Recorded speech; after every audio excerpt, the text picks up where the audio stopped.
Hello friends, let us now learn the next graph, that is dose response curve. So let us learn about the dose response curve. Here you are plotting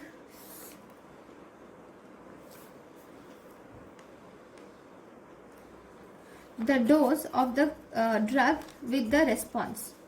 Okay, so what does this dose response curve signifies? This dose response curve will signify the potency of the drug. What is potency of the drug? Potency of the drug is the amount of the drug which is required to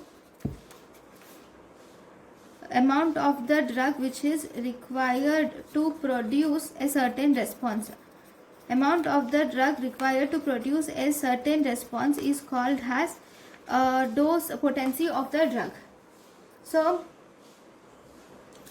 in this potency of the drug is also given by ED50 is effective dose which is required for 50% of reaction to complete. So effective dose 50 or ED50 also signifies the potency.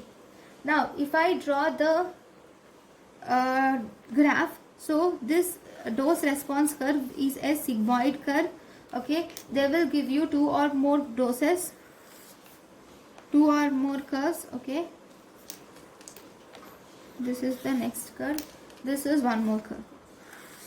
Okay, and they will label it A, B, C, D. Okay, now which of the following is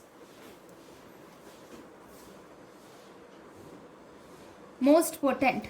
If you see potency wise, the most potent drug is A more than B more than C more than D, because A requires, this is the amount of drug required for producing maximum response. So A requires less amount of drug to produce maximum response when compared to B, C, D. So if you were asked about potency of this graph, that is A more than B more than C more than D.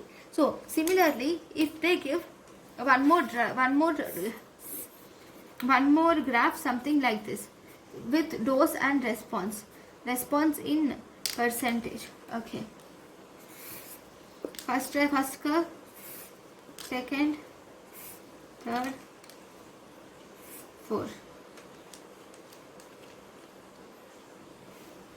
Okay, actually all these are starting from the same side. Okay, right, now A, B, C, D. Now we have to see the efficacy. Efficacy is the maximum therapeutic effect. So which of the following will have maximum response or maximum therapeutic effect? Maximum response is by A more than B more than C more than D. So this is about the dose response curve. Right? Thank you for watching.